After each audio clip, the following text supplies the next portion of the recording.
how dare you ask me if I condemn an act of violence, an act of oppression, or an act which is illegal? You should offer me the same respect that I offer you. They asked the Muslim, do you condemn... Oh, I saw this. Right? I saw this. Do you condemn what happened to Salman Rushdie? Muslims should not have to. Just as I wouldn't go to a white person and say to him, do you condemn what Breivik did? Don't seem to call a white guy a terrorist, but only if he's brown and he's Muslim, then suddenly he's a terrorist. But if a white guy does it, it's for some other reasons. So if an MP gets shot up north, we're not going to call it terrorist. We're going to call it mental illness. There have been dozens, if not hundreds, of 9/11s on the Muslim community from the Western world. This is a very interesting point. Right? You go to the Muslim world, they've been ravaged by wars and weaponry that have been supplied to both sides and perpetuating these wars and the fighting and the division that have been created. So we've had more 9/11s committed upon our societies than the 9/11 that happened in America. And I believe that there should be certain basic principles that should be established. Agreed. That they should be regarded as limits. Agreed. Set. And I said to you that if we set those limits, for example, with the Jewish community, I would say as a Muslim, why don't you offer me the same courtesy?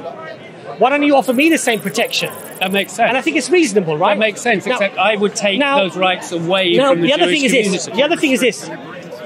I like what Voltaire said. A people who don't learn from history are condemned to repeat it. Right. And what we've seen throughout history, for example, what we're seeing in India today.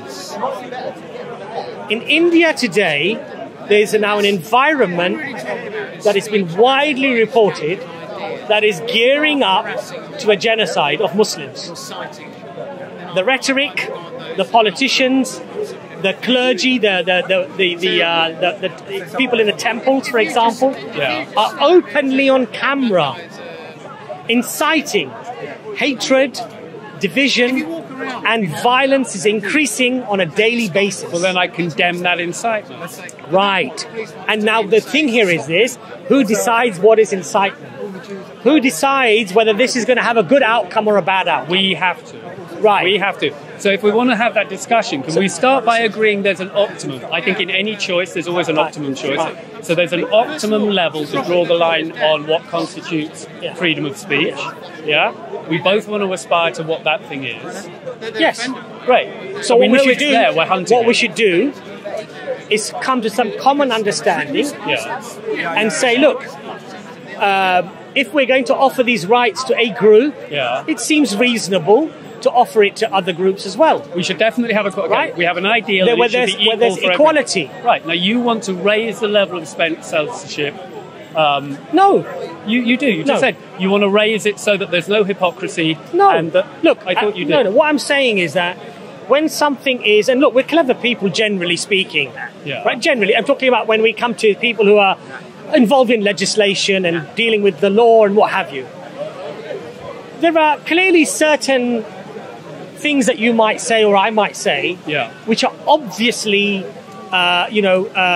obviously fall within the realms of incitement and vulgarity and indecency. Hang on, you mix two things. Right. Incitement is very different from vulgarity. I'm just saying. I'm just saying that are grotesque in their nature, that are designed to be grotesque, that are designed to cause maximum pain, rather than having this intelligent discussion of differences of opinion. Okay, but the way you just defined your terms, you mixed apples and pears to me. You mixed incitement, which we agree is wrong, but then you mixed in vulgarity, which to me is fine. Okay, let's look at incitement. Incitement, we've agreed is wrong. What is incitement? Incitement to violence. If there's any incitement to violence, we agree that's How can violence erupt from a discourse about a particular people by otherizing them? Making them seem like they're the enemy within, like they want to take over this country. They want to establish their laws upon us. You can see how that can incite violence, right? Nobody is in denial of the slippery slope connectivity, as if you start bad-mouthing.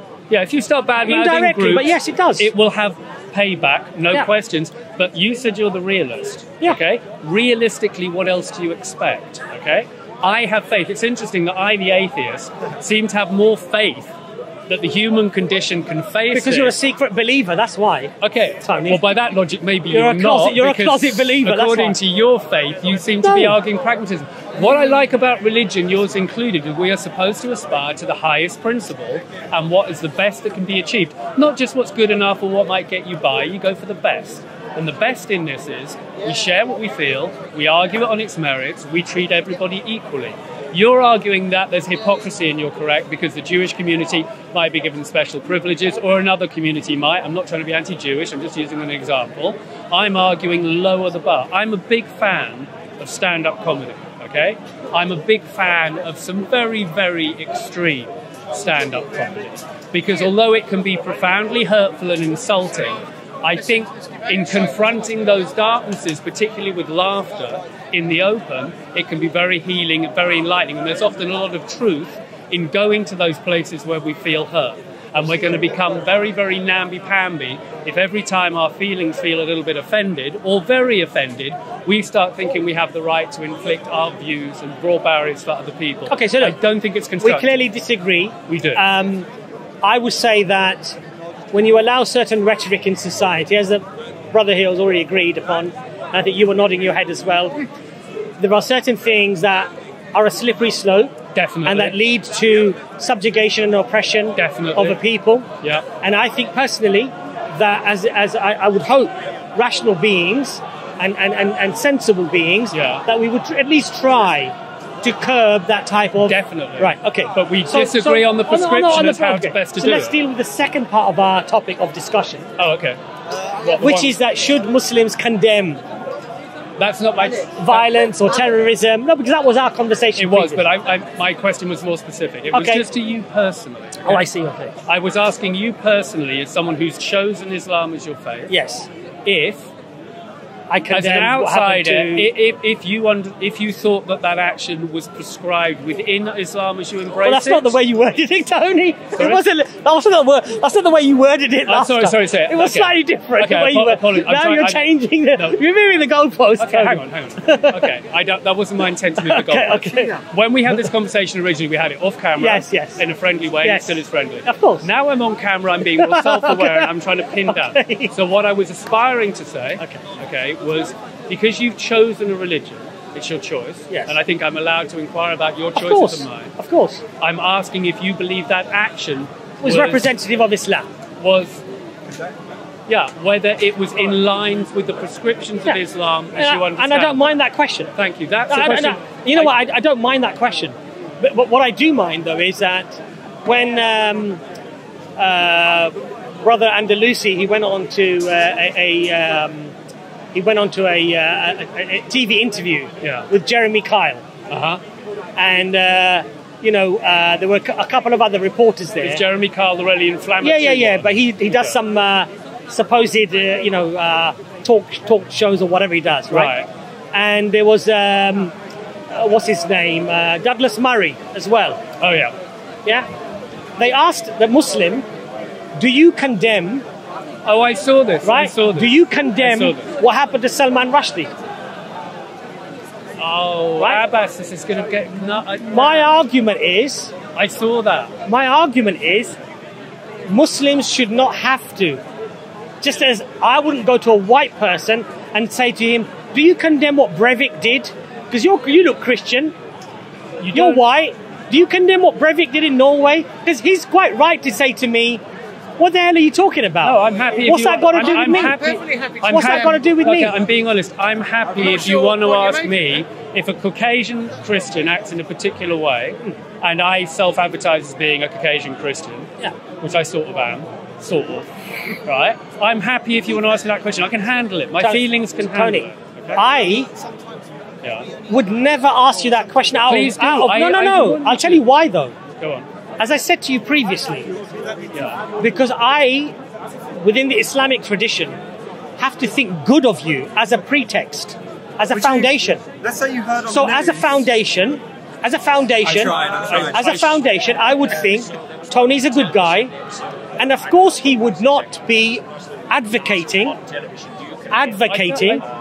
violent acts. I would respond that I appreciate your politeness, but in all fairness, I actually don't need that much politeness from you. I'd prefer that you weren't quite so polite and we had a more open discourse. I'm happy to address the question. I think it's a reasonable question. I do think, look, if the Muslim community is feeling very oppressed, or if it's being oppressed, that's wrong. If it's feeling oppressed, I'm very sorry. I'm trying to work out how no community feels that way to defuse the problem. I honestly believe that putting a lid on the bubbling cauldron just increases the pressure and it blows. I know you think Tony, not, but I do, so we Tony, disagree. first of all, you're not a minority in this country. No, I'm not. You're not being persecuted by the majority. No. You don't feel threatened by the majority. You're not misrepresented by the majority. Agreed. You're not ridiculed by the majority. I get ridiculed. You're not marginalised. But not in that You're not way, marginalised. Yeah. You don't struggle to get jobs like the minority. You haven't seen my job interviews. No, I'm just giving you an example. I know. Right?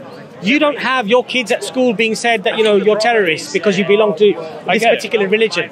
But the Muslim community are. So when you ask that question, it has certain underpinnings. I understand. It means that I'm assuming that all Muslims agree, so they're guilty. No, can you please prove to me that you're innocent? No, then I'm sorry. And I'll tell you why. I'll tell you why, Tony. I disagree. There's a very interesting book written by, I've mentioned it to you, Assistant Professor Todd Green. Yeah. It's called Presumed Guilty. Yeah. And it addresses this very same question.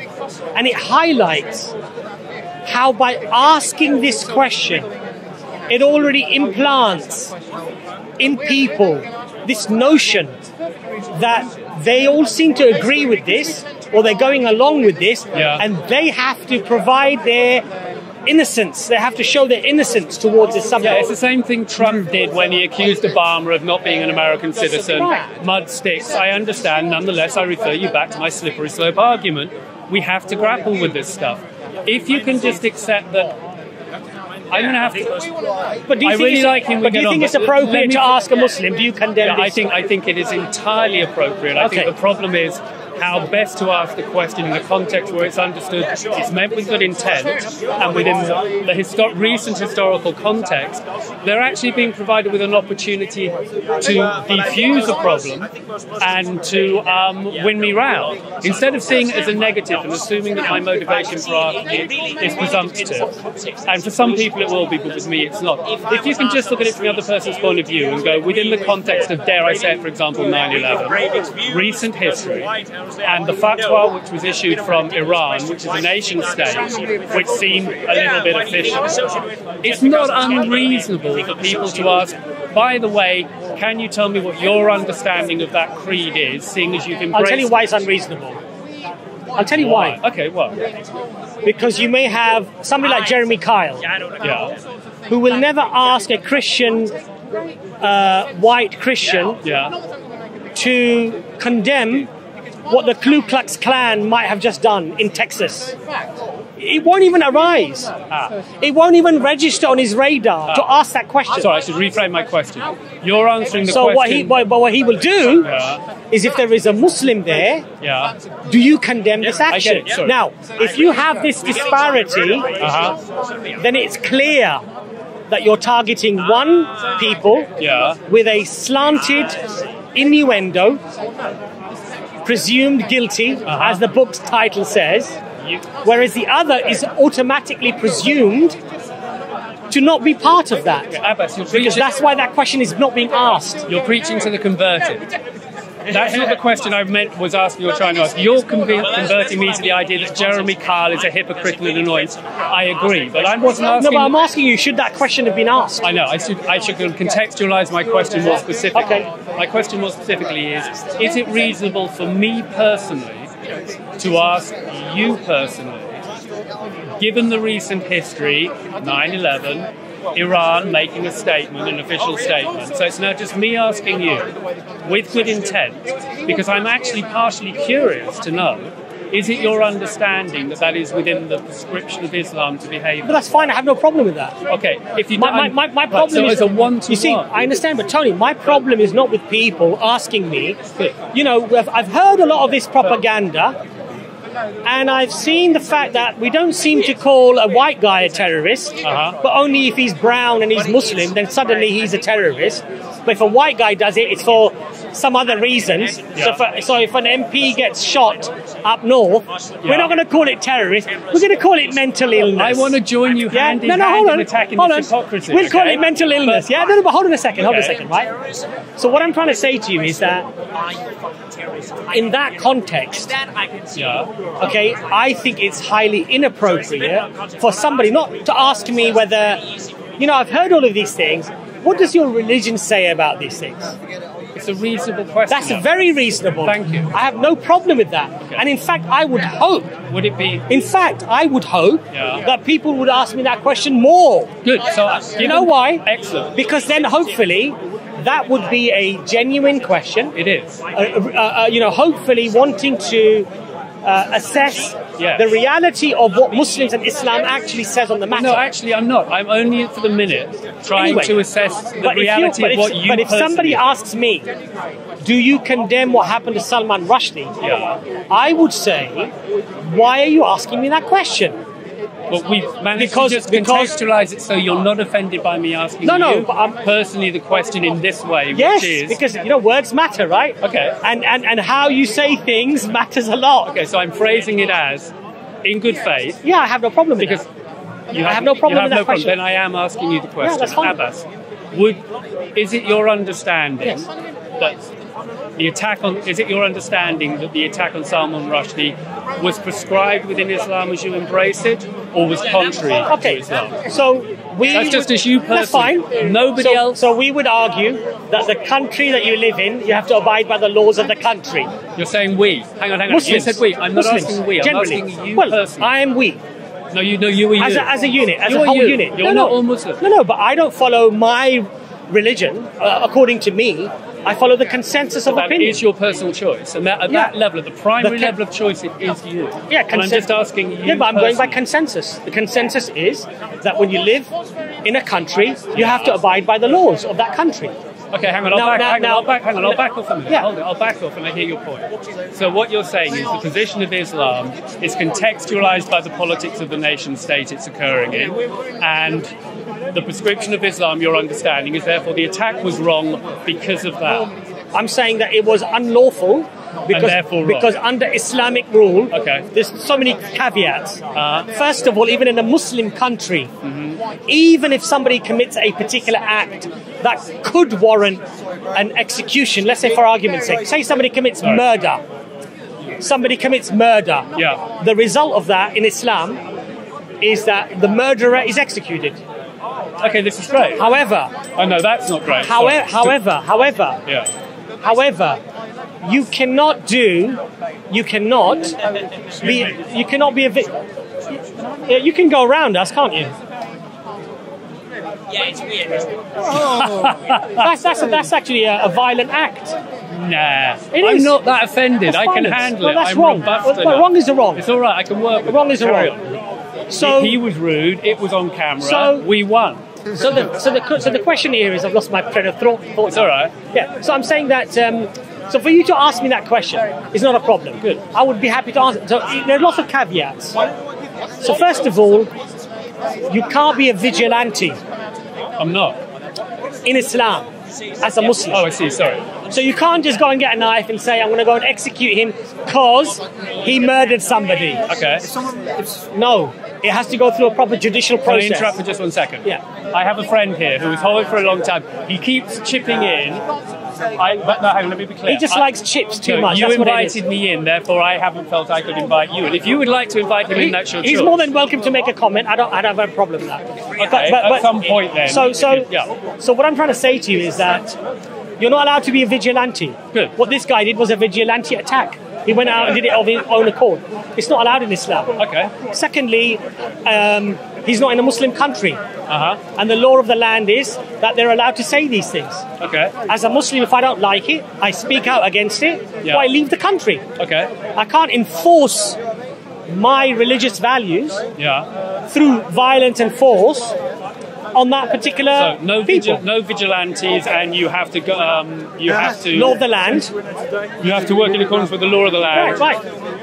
Guys, could you So in both of back off just a little bit? Hi, guys. So in both of these things, That's two reasons. two Thank you. main initial reasons. Thank you. That it's completely unlawful for the action to have happened. Excellent. Under Islamic rule. But what we have to appreciate here, Hang on, let's just pause and big up this. but in a wider context. Let me big this up for the camera. Hang on. Abbas has made it clear. Yes, am I misrepresenting you? No. Abbas has made it hopefully clear that according to the prescriptions of Islam, as you understand them and advocate them, the action was wrong on at least two counts. Absolutely. No vigilantism. That's right. And you have to respect the law of the land within the country. That's right. That's very clear. That's right. Thank you so much for saying this much. This is good. Now, the point that I'm trying to make to you here is this. Yeah. We can go deeper. But Yeah. Thank you for that. That when an action is done by an individual, Uh-huh. what we actually find when we delve a little bit below the surface, much of this, not all, because there are people who are rational in terms of they have their faculties, let's say. They're not rational in their actions, Sure. but they're not mentally, let's say, or they're not mentally impaired. They don't have psychological issues. Yeah. But what we do find is a very high case of many people, and I want to emphasize the point again, not everyone, but in a very high proportion of cases, that they have mental issues. The people who attacked the soldier, Rigsby? The guy who was decapitated. Decapitated. He had a long history of schizophrenia. These guys have mental illness. And what I'm trying to say to you, Tony, is that what we have now, a narrative, through this freedom of speech, is reporting these issues as if these are like a sane individuals who are following their faith, and they're just following a very extreme version of it, and it is representative of Islam. Because this is that's abuse of freedom of speech. This is some of the things that Douglas Murray will say, for example, that ISIS are the real representatives of Islam. Well, actually, it would be like in fairness, me. If I ask a member of ISIS, they will say that. But I could ask the Ku Klux Klan. I agree. And they'll say to me they're following the truth. You know, they're burning a cross on the lawn before they're lynching somebody. But I'm not going to say, okay, that means you're a good Christian. I'm with you. Can we pause on Ku Klux Klan for 1 minute? Yeah. If my friend who was ever going to say anything, I didn't know. Shall I? What's your name? Jamie. Jamie. Yeah. Abbas. Come closer, Jamie. We won't bite you. I know. Okay. Very slim we young were man. Ku Klux Klan, and It was just a simple slim young question. man. It was just a simple question about what was Douglas Murray's comment? Douglas Murray's implication and comments are that ISIS are the true Islam. Yeah. So they're the true Muslims. Do you believe the state should sort of have the power to sort of penalise him for them words? No, I believe that. No, I'm not saying. Look, that's what my question I'm was. not saying that everything everyone says that they should be penalised for. Let's say he did it There's every day. There's a lot of rhetoric out there. Lovely. Let's say he did it every day. Yeah. Would you then allow the No, state to well, penalise? I think what should happen is this, though. Okay. In a fair, balanced society, Righto. people should allow, as you said, the voices that counter such claims, perhaps the equal or at least similar airtime. Absolutely. To allow people to make up their own minds, right? So, Because for we don't agree example, on a lot of things, but we all agree Muhammad on that. Hijab has openly challenged Douglas Murray to a debate. That's A debate, that's, openly. That's different. Repeated. No, I'll give you an example. I'll tell you why. So Douglas Murray is supposedly on solid ground. He sees himself. He's intellectually grounded in what he's saying. Then he should have no problem debating one of our, alhamdulillah, intellectuals, Muhammad Hijab, on the topic that's prearranged with the moderator, and let's see who comes out on top with the argument. But he's been running with his tail between his legs. So do you believe he that doesn't want to have the debate? Do you but what Douglas wants to do? You're not really. No, I'm answering the question. You're just talking platitudes. Sorry. What Douglas wants to do? The tone of the discourse that we have. I'm used to arguing the way you do. What Douglas Murray wants to do is use a predominantly white right-wing press to air his xenophobia and his racism against Muslims and Islam. And unfortunately, moving to Douglas Murray. And unfortunately, I understand. But what I'm trying to explain to you is that it's only just and fair in a free society that the opposite or the opponents are allowed airtime. But the example that you gave about Mohammed Hijab having a platform to talk about with Douglas Murray, this is all up to the dictates of each individual person who wants to talk to who. If you want to talk about like platforms accepting people on, I'm a big fan of trying to get people from different sides to debate. But we're talking about like free speech and like the state having some sort of control or something. Where are the powers that are going to balance this? Tony's talking about individuals having the freedom to talk and trying to like balance it out amongst themselves. Whereas I don't understand. Are you saying because that there needs to be an external force that is balancing it? Yeah. Yes, so I'm asking you, what is that external but what force? I'm saying, you're giving more power to the state. You're actually like minimising the tool of free speech to give it to the weaker to attack up. My point to you about Douglas Murray was that he's been given a platform by people who are supposedly interested in freedom of speech, freedom of expression, and I would hope educating the people. But what they're doing is, you see, they're allowing his speech to dominate. And where there are others, we would all agree. We all agree. You're preaching to the converted. We think you want equal representation, big time. equality in the law. And if Douglas Murray is being given a disproportionate platform to other representatives, totally. Now, the other thing is, your point about it's a free choice of Douglas not to entertain the debate or whatever. But you know what it is? If you have been trying to bulldoze Islam and Muslims for the last 10, 15 years, then I think what you should at least be able to do is be man enough and confident enough in your own abilities to have a moderated discussion. We agree. And if you run, then you're clearly on shaky ground, or you know you're on shaky ground. We agree, but what you're missing is, in this free speech environment, when Douglas Murray fails to engage, we arrive here at Speaker's Corner where freedom of speech is guaranteed, so that we can publicly condemn and humiliate Douglas Murray. You see how this works? That's great. You see how the thing... Now we're on my side. Hold it. Oh, you're not going to shake my hand. No, sorry, I will... I'm not quite as down on Douglas Murray as maybe you are, okay? My initial feelings about Douglas Murray was I found him rather repellent.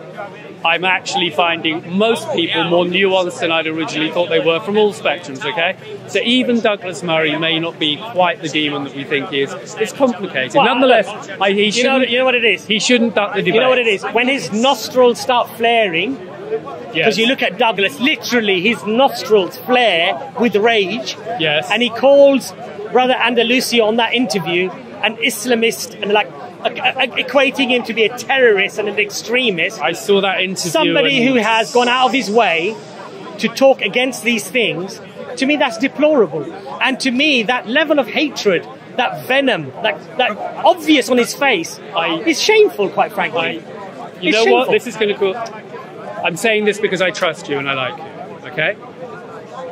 I saw that debate. It wasn't a debate. Okay, I saw that interview. My honest reaction, I was with Douglas Murray. Well, there you go. And I was surprised to find myself in that position. No, but there you go. No, I wouldn't... I may open up a whole can of worms by saying that, but I'm sharing with you my honest response to that because I thought... I don't know who the Muslim guy who was on, but I thought, dude, you've got a chance here to say something which will defuse a lot of trouble. And he was ducking and diving. No, he wasn't. No, he wasn't. What he was doing was demonstrating exactly what that book that I quoted by Assistant Professor Todd Green, through his research, tells us that what we should be doing, and we know this anyway, which is that we should never be asked the question, and if it's asked, we should challenge the question. How dare you ask me if I condemn an act of violence, an act of oppression, or an act which is illegal? You should offer me the same respect that I offer you. Can I test that as a pretext, as a foundation, that you're a good guy and you probably do condemn it. But nonetheless, in this discussion, you have decided... that I wouldn't have answered it. No, but you have... I would have said, get lost. But we've just done this. When I asked you this question, you have responded to it, and I think... You didn't ask me that question. Okay, when I asked you the question I thought was the pertinent one, which is it representative of Islam? Which is respectful. Oh, fine, okay. So which is respectful. Can I which is, to test this idea? Of course you can. Which is also based upon wanting information to clarify perhaps what you should be accepting or believing about Islam and Muslims. And it's not just that. The other one doesn't. Again, it's not just that. It's more personal than that. Sorry, but I want to go to the difficult point. It's also to assess who you personally are. It's not just for me to learn about the faith. Then I would be insulted by that. Because I would not assume that you would support Hitler because you're a German. No. I was 99.999% sure that you were not that person. No, okay? I would be. But inevitably, when I ask that question, I'm learning both about the faith and about your allegiance, how you personally feel about it. Because if you had a suspicion, I don't. I'm just saying, if I felt that you had a suspicion about my integrity, about my honor, about my respectability, then yes, that would upset me. I understand. But similarly, I would hope that you have your own self-respect, and that you're a nice guy and you go out of your way to be a nice, cordial guy. That if somebody misrepresents you or perhaps doubts your sincerity, you perhaps would be upset by that or concerned by that. I would be upset, but I think the difference is I would be upset, but nonetheless I would prefer they shared it with me, and I would hopefully be confident enough that I could counter it and bring them round to my way of looking at it, or bring them closer. That's great on an individual. That's great on an individual process. The problem is life is lived at an individual level. But the problem is that these questions are asked publicly, and they have a public reaction. They have a public perception. And that's the problem. But go on, please, ask your question. Well, I was trying to think about something now. So surely we should always grasp the opportunity to sort of like project ourselves into the public sphere so that we can sort of affect that public perception of us. So I was going to give the example of, let's say I come here one Sunday and I say, I'm a climate activist and I'm a vegan. I believe these causes so passionately. I really do believe they are the greatest threats or whatever. Then in the news in the week, you see that acts are committed by vegans and climate activists, which are like derailing trains or sneaking onto farms or something. The next week you come here and you ask me, oh, Jamie, do you believe in them things that they vegan activists That's not what we're asked. We're asked, do you condemn the bombing of that they come up to me. They go, you were talking about that. Are you on that side, or do you condemn them type of acts? I think if I were to go, oh, how dare you say that to me? I thought I was a nice guy. I think that's being way too bow down. I can stand up and say, yes, I believe in the cause, or no, I believe we should never do them types of acts. First of all, you're not a minority. You're the majority. I am, in the version of you're veganism. A white Englishman. But the point I'm trying to make to you here is this. You have a minority. You see, look, everything's within a context. Sure. It's not in isolation. If you ask me to condemn an act of terrorism, it's not an isolated question. It's based upon an entire fabric that's been created. But by me phrasing the question specifically enough, then you're willing to address it. But that's very different, Tony, because your question was respectful. Your question was to ask me to educate you about what Islam or what Muslims believe. Okay, so hang on, wait. It's very but hold on, Tony. Okay. But within the context of the environment that has been created about Muslims, when you then ask that question, do you condemn it? It has a very different scope of meaning. I get it. So look, can I carry this out to a wider issue then? Therefore, surely what we're learning from this conversation, because hopefully it's constructive, that Douglas Murray and the like need to understand is that in principle they want to ask a question. The problem is not that the question in itself, it's the context and motive. And if they can reframe... And the implication. And the implication. But so if the Douglas Murrays of this world can reframe the question in a different, more specific context respectfully, you personally will be more than happy to address it. I wouldn't have a problem with that. Hopefully other Muslims might be as well, but you would, and this is good. I don't have a problem with that. Okay, so then Douglas Murray and co, watch out. You're not being respectful enough. You're not framing the question specifically. If they can concede that, can you concede and understand that it's not an unreasonable question necessarily? It's not in and of itself an unreasonable question to ask. It's phrased correctly. It's not unreasonable to ask that, we hear these people claiming that they're doing this for Islam because they're following Islam. What does your religion actually say about these things? That is perfectly fine. I wish people would ask that question all the time. Okay. But what I completely am opposed to is a question that's asked within an environment and a context that has many implications, one of which are guilty until proven innocent. Yeah, no, you always want an environment of innocence or proven guilty. And you don't want that. Don't even have those conversations. Anyway, Tony, I think it's been a lovely discussion. Oh, can I say one thing? Go on, please. Okay. So, we're agreeing. Yes. Let's only have you, before you even have those kind of discussions, you've got to have established a playing field where the assumption is innocent or proven guilty. Yes. Until you've established that playing field, don't have any discussions, okay? I mean, think good of people. Yeah. You know, have a good. Don't assume just because the media have told you that this is like the enemy within, or that secretly the majority of us follow or agree with ISIS. But just as you're scared, just as you're scared, do you understand how I say we very loosely?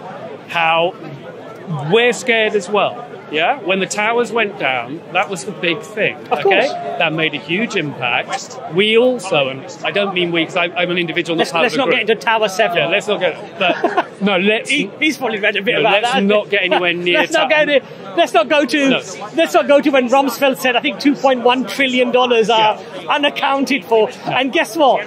All those computers are in Tower 7, and coincidentally, no plane crashed in Tower 7. I wouldn't dream of.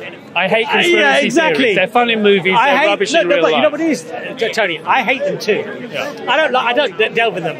I just think it's rather interesting. That's all. That's what I'm saying. That $2.1 or $2.3 trillion had disappeared, and the accounts and the computers were in Building 7, which was not hit. But just happened to just come out. You are into this. I'm just saying it's rather interesting. Okay, this is another debate to have. Anyway, let's not get into that. To try and wind this one up, now damn, I've forgotten where the point was. No, you were saying that. I would say, after I 9/11. can understand why your community, I don't like putting it into groups because I don't think tribal, I think in terms of individuals. Yeah. But for a minute, if we were representatives of communities, how your community may feel nervous, put upon and misrepresented, I can get that feeling. It's reasonable that I should get that.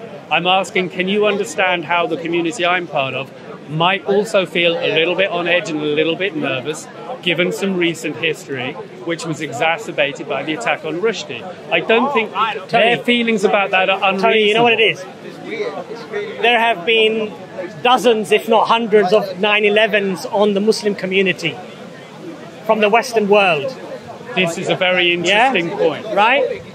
You go to the Muslim world, they've been ravaged by wars and weaponry that have been supplied to both sides, and perpetuating these wars and the fighting and the division that have been created. So we've had more 9/11s committed upon our societies than the 9/11 that happened in America. We Muslims were just as vocal and disgusted by what had happened there. But what we see is an absolute destruction of the Muslim lands and the Muslim people by the West generally, funded by them, whether covertly or overtly, whatever, right? Overtly, they've done this. So we've had many 9/11s, but I don't, in that context, look at white people and assume the worst of you. Because I know that was your governments, that were our governments, that were maybe some elite people at top who, the weapons makers, the manufacturers, they pushed, they lobbied for these wars. I know the media, for example, who often didn't report on these things fairly and actually went with the military guidelines in terms of what to report. But I don't look at a white person and hold you in any shape or form responsible for the hundreds of 9/11s that happened in the Muslim world. Sorry, let me come in on this one. You know what I mean? Yeah, listen, I think what you just said was really beautifully said. I hear your point. Okay, I think the Arabs have definitely had the thin edge of the wedge. I think in the West we get hit once badly by something and it shakes us to our core in a way that you guys have probably, if we were talking communities, you guys have been living in, day out, and we must look, slightly soft and oversensitive. I can hear that, and I take your point. If there's a way we can take all of the truths and facts which have been mentioned and gel them into a coherent story, that's a good way forward. Tony, just one other thing, 3,500 people died in the Twin Towers. Yeah. Completely horrid for their families, for their children, for their wives and husbands, parents, whatever, whoever lost, firefighters, whatever. It's a horrible thing. Yeah. But 1 million civilians died after that when the Americans and the British, predominantly the two, they say allied, but we were the bulk of the forces. The Americans were the bulk of the forces. 1 million civilians died in Iraq. Yeah, I hear you. 1 million. Yeah. You look at the French and what they did in Algeria. 3 million people killed. Can I ask a question? Millions of people. And you know what it is, Tony? As a Muslim, I would have a lot of, let's say, sympathy for somebody who also condemned those actions. At least was aware of them. I do. But the point, I know you do. You're a thinker. But there are people today who are, no doubt, and I don't blame them, because it is a deplorable thing to cry and to be upset about the 9/11. Yeah. But where is their level of proportionality? Where is their sympathy for the million civilians that died in Iraq? Yeah. Where are their sympathy for the tens of thousands of civilians that died in Afghanistan? Well, hang on, I'd add to or that. in Libya. I'll add to that the or oppression. the ones that have been persecuted in Palestine. I hear you, but where's the tears? Also, the oppression that occurred before 9/11 that led up to it. The history of Western interference in the Middle East and exploitation is pretty despicable. We have the luxury of not having to live with its consequences.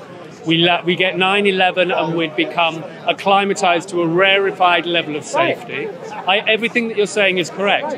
But I think this is why freedom of speech is so important, is so we can share these truths. But you know, Tony, this is what I'm trying to explain to you. On an individual level, that's fine. In a society that's balanced, that allows freedom of speech to be aired from multiple views, and giving some sort of equality, it's also a good thing. Yeah. Well, of course, we have some limits, though, right? But when you have a disproportionality of one having a voice and the other one is literally muted, right? Then that's not good. Then that's not good. Clearly, we're against and that. so what we have today is we have freedom of speech. The people who are crying for freedom of speech are often the ones who have the platform and are doing the ridiculing. And the ones who are the victims don't have a voice often because they don't have that direct proportionality of rebuttal. And so what you end up with is, as Rabbi Herschel said, the words making the worlds, and the world that we're making today. Look, throughout the world, we have problems in Europe, in America, in much of the world where people are moving to ultra-nationalistic and often xenophobic and racist ideologies are succeeding. And this is primarily because you're having this unfettered. So social media and these things are incredibly powerful. And I would say that we are regressing from our qualities that it was to be a good human being, to offer equality in the sight of the law, in the sight of one another. We're regressing. I think that's happening, but I honestly think the antidote to that is not to try and constrain it, but to have more conversations like this in the open, where we see the common ground. Let's hope this goes viral. What? Let's hope it goes viral, Tony. You know, more of these conversations, I think, is a better antidote to that problem than simply trying to put them behind brick walls and say, don't talk about it. That's my belief. Maybe I'm wrong and maybe you're right. But well, I think we've had a nice discussion. As usual. I think some good points have come out. Some things that I didn't even anticipate we would talk about, but we've moved on. You always choke me up a bit. Thank you for your input as well. No. You always hit me here. Well, that's the best way, Tony. Yeah. That's really the best way. That's the best way. Thank you. Because you know what it is, Tony? We are emotional beings. Right? And sometimes when we look at or feel the emotion of the other, it gives us a reflection of perhaps maybe the subject has a little bit more deeper nuances than I've read. And of course, it's vice versa, right? So it's, sweet. Yeah. Thank you very much. Take care. Cheers. See you later.